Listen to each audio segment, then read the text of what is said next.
Episode की शुरुआत में लिन के सामने में एक सिस्टम अपेयर होकर कहता है कि सिस्टम ने प्रिडिक्ट किया है कि इंपेरियर 2 महीने के बाद वार को डिक्लेयर कर लेगा। लिन स्नो स्पिरिट से कहता है कि मैं तुम सबकी सेफ्टी की गारंटी देता हूं, लेकिन बदले में तुम लोगों को मुझे स्नो क्रिस्टल स्टोन प्रोड्यूस करके देना होगा। लिन बताता है कि अपने एलिट ट्रम्प कार्ड आर्मी को बनाने के लिए आखिरी मूवमेंट में मैंने 1000 गॉब्लिन्स को स्नो रीजन में लेकर आया हूं ताकि इन लोगों की कड़ी ट्रेनिंग करवा सकूं। स्नो एल्फ के द्वारा लार्ज अमाउंट में स्नो क्रिस्टल स्टोन को प्रोड्यूस किया गया जिसे मेरे गॉब्लिन्स ने डिवोर कर लिया। और इतना ही नहीं, ज्यादा से ज्यादा रिसोर्स इकट्ठा करने के लिए हम लोगों ने काफी ज्यादा स्नो फील्ड में हंटिंग भी की, जिसके बाद सारे 1000 गॉब्लिन का लेवल 70 तक पहुंच गया। कुछ तो चिफ्टाइन ग्रेड, पता नहीं ये क्या होता है यार, कुछ ने तो सक्सेसफुली म्यूटेंट गॉब्लिन टाइप में भी इवॉल्व कर लिया। तो सबसे पहले हमें दिखाया जाता है जाइंट गॉब्लिन जो कि एक स्टोन गॉब्लिन के समान है, और दूसरा दिखाया जाता है फ्रिंज्ड गॉब्लिन। ये तो मेरे को हुला हु गॉब्लिन के समान दिखाई दे रहा है, इसे हुला गॉब्लिन बोलना ज्यादा बेटर होगा। और कुछ तो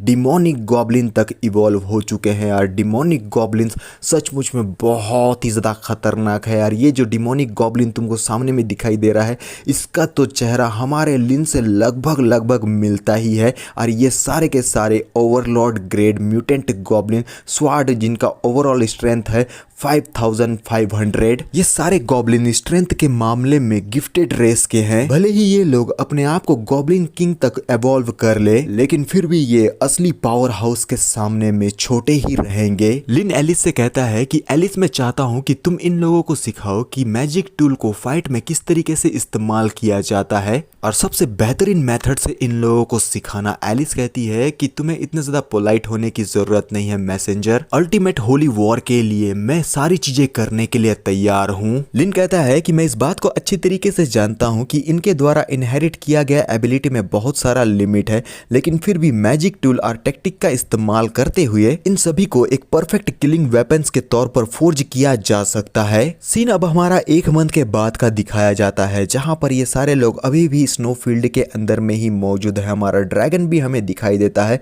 और लिन कहने लगता है कि गॉब्लिन स्वॉर्ड, मेरे वापस आने तक तुम यहाँ पर रहकर इन सारे लोगों को अच्छी तरीके से ट्रेन करोगे। मेरे कमांड के बिना तुम इस स्नो फील्ड से अपना एक कदम भी बाहर नहीं निकाल सकते। क्या तुम्हें मेरी बातें अच्छे से समझ में आ गई? ये गॉब्लिन जो लिन के समान दिखता है, यही है गॉब्लिन स्वॉर्ड। वो झुक कर लिन से कहता है कि बॉस, हमारे पास जो कुछ भी है वो आपका ही दिया हुआ है, जैसा आप कमांड करेंगे हम वैसा ही करेंगे। लिन अपने ड्रैगन पर सवार होकर एलिस के साथ अब इस जगह पर से निकलने वाला है। गॉब्लिन स्वॉर्ड और उसके बाकी के साथी लिन को इस जगह पर से विदा कर रहे हैं। लिन कहता है कि टाइम आ चुका है कि तुम लोग अच्छे से अपना और ज्यादा ट्रेनिंग करो। और लिन अपने ड्रैगन पर सवार होकर, ड्रैगन ने उड़ान भर दिया है। वो लोग तेजी की रफ्तार से आगे की तरफ में बढ़ने लगते हैं, और उनके आगे बढ़ते बढ़ते यहाँ पर कुछ दिन बीत चुका है। और जैसे ही लिन और एलिस सामने का नजारा देखते हैं, इनके तो होश ही उड़ जाते हैं। बस 2 ही मंथ के अंदर में यहाँ पर और ज्यादा टेंट्स दिखाई दे रहे हैं और बहुत सारे अलग अलग चीजें।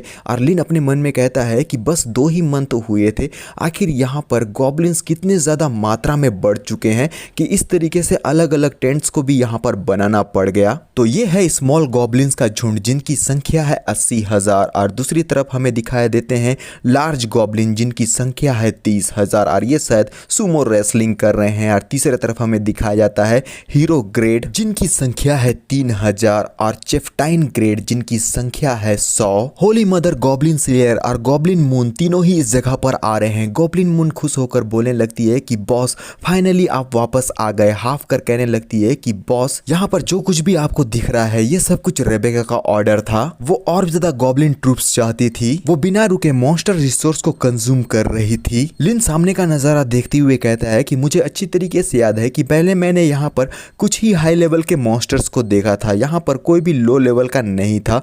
लेकिन ऐसा लगता है कि ये जो ग्रेट टॉम है ना, वो अपना सारा चीजें यहाँ पर लगा रहा है। पता नहीं यहाँ पर ये लोग किस तरीके का बात कर रहे हैं, मेरे को कुछ अच्छे से समझ में नहीं आ रहा। लेकिन इतना तो समझ गया हूँ कि ये जो ग्रेट टॉम है ना, वो अपना पूरा ताकत लगाकर लिन के ट्राइब को ज्यादा से ज्यादा स्ट्रॉन्गर बनाने की कोशिश कर रहा है। लिन गॉब्लिन बर्जक से पूछने लगता है कि वैसे तो तुम मुझे पहले ये बताओ कि आखिर गॉब्लिन अर्थ कहाँ पर है, क्या वो वापस अब तक नहीं आया? और गॉब्लिन बर्जक अपने सर को खुजाते हुए बोलता है कि मैंने काफी लंबा समय हो गया, लगभग 1 महीने का समय उसे बिल्कुल भी नहीं नहीं देखा है, मुझे भी उसकी काफी ज्यादा चिंता हो रही है बॉस। लिन कहना तो ये चाहता था कि कहीं ये अर्थ गॉब्लिन पकड़ा तो नहीं गया, लेकिन अपने मन में कहने लगता है कि मुझे फिलहाल के लिए उसके बारे में भूल जाना चाहिए, क्योंकि मेरे पास अभी उसे की खोजबीन करने के लिए बिल्कुल भी टाइम नहीं है। पीछे मुड़कर गॉब्लिन स्लेयर से कहता है कि गॉब्लिन स्लेयर मुझे बताओ कि वेपन्स का यहाँ पर कैसा हाल है। और गॉब्लिन स्लेयर कहने लगती है कि शॉर्ट स्वॉर्ड जो है वो 50,000 है, लॉन्ग स्वॉर्ड 20,000 है,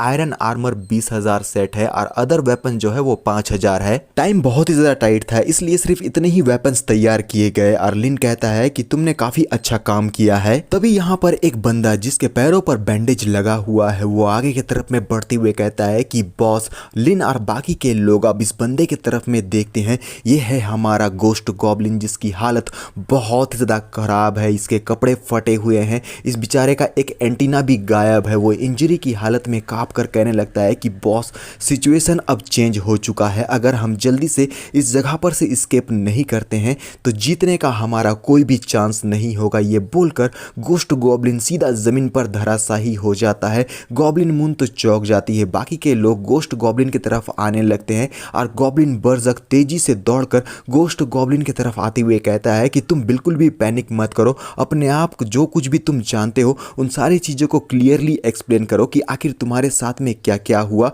और गोस्ट गॉब्लिन कांपते हुए कहता है कि 1,000 नहीं 1,00,000 लियोन हार्ट एम्पायर में फुल्ली आर्मर सोल्जर्स इकट्ठा हुए हैं। 1,00,000 फुल्ली आर्मर सोल्जर्स का नाम सुनने के बाद ये सारे के सारे लोग पूरी तरीके से सीरियस हो जाते हैं और लिन अपने मन में कहने लगता है इन 1,00,000 फुल्ली आर्मर्ड सोल्जर्स के पास में लाइट आर्मर्ड है और साथ में कई सारे स्वॉर्ड और स्पेयर्स भी होंगे। ये कैपेबल है अपने अपोनेंट को पूरी तरीके से डिस्ट्रॉय करने के लिए। अब मुझे समझ में आ रहा है कि सिस्टम का जो सिमुलेशन था वो इतना ज्यादा सेटिस्फैक्टरी मेरे लिए क्यों नहीं था। लिन कहता है कि ये जो लियोन हार्ट एम्पायर है ना, उसने इस बैटल के लिए अपने सारे ट्रेजर्स को खाली कर दिया है। वो लोग किसी भी हालत में बिल्कुल भी नहीं हारना चाहते और इस बार वो लोग बहुत ही ज्यादा पावरफुल तरीके से अपने अपोनेंट का खात्मा करने के लिए आ रहे हैं। एलिस कहती है कि इस बार हम लोग सिर्फ लियोन हार्ट एम्पायर के लोगों का ही सामना नहीं कर रहे हैं बल्कि साथ में चर्च का भी सामना करने वाले हैं। गोस्ट गॉब्लिन कहता है कि बॉस, इसने बिल्कुल सही कहा, मुझे अच्छी तरीके से याद है कि इन सारे सोल्जर्स के बीच में कई हजार चर्च के लोग भी मौजूद थे। इनमें होली क्रॉस गार्ड तो थे ही थे, साथ में पावरफुल मॉन्क्स भी थे। और गॉब्लिन स्लेयर कहती है हमें जल्दी से जल्दी शायद इस जगह को छोड़ देना चाहिए, मैं अभी भी ओवरलॉर्ड ग्रेड के ट्राइब के लोगों को अपने अंडर कंट्रोल में ले सकती हूँ, हम लोग दोबारा से कम बैक कर लेंगे। लिन कहता है क्या छोड़कर चले जाएं?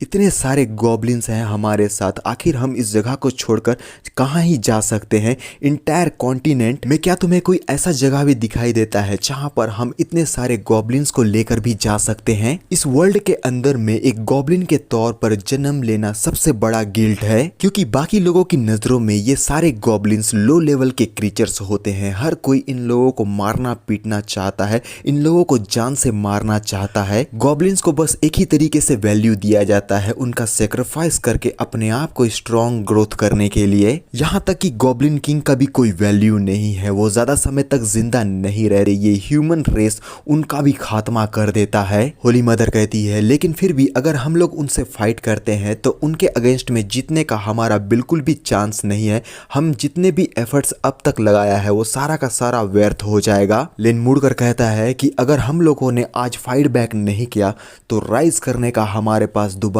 कोई भी चांस नहीं होगा, क्योंकि उससे पहले ही वो हम सबका खात्मा कर देंगे। और अपने मन में कहता है सिर्फ फाइट करके ही हम ग्रेट टॉम को एक्ट करने के लिए फोर्स कर सकते हैं, ग्रेट टॉम को हेवी लॉस से सफर करवा के ही मैं अपने गॉब्लिन रेस को सरवाइव करवा सकता हूँ और यही मेरा एक चांस है। फिर लिन आगे बढ़ती हुई सबसे कहता है कि हमारे पास जितने भी लोग हैं उन सबको इकट्ठा करो कुछ दिन के अंदर में, और जितने ज्यादा हो सके उतने ज्यादा आयरन वेपन्स और आयरन आर्मर को तैयार करो और ये सारे काम जल्दी से जल्दी हो जाना चाहिए। और ये सारी लेडीज हमारे लिन को देखती है जो अब पूरी तरीके से बैटल के लिए अपने आप को तैयार कर रहा है। हमारा ये पार्ट भी यहीं खत्म हो जाता है, नेक्स्ट पार्ट कल रिलीज होगा। तो अभी के लिए बस इतना ही, मिलते हैं नेक्स्ट पार्ट में, तो बाय।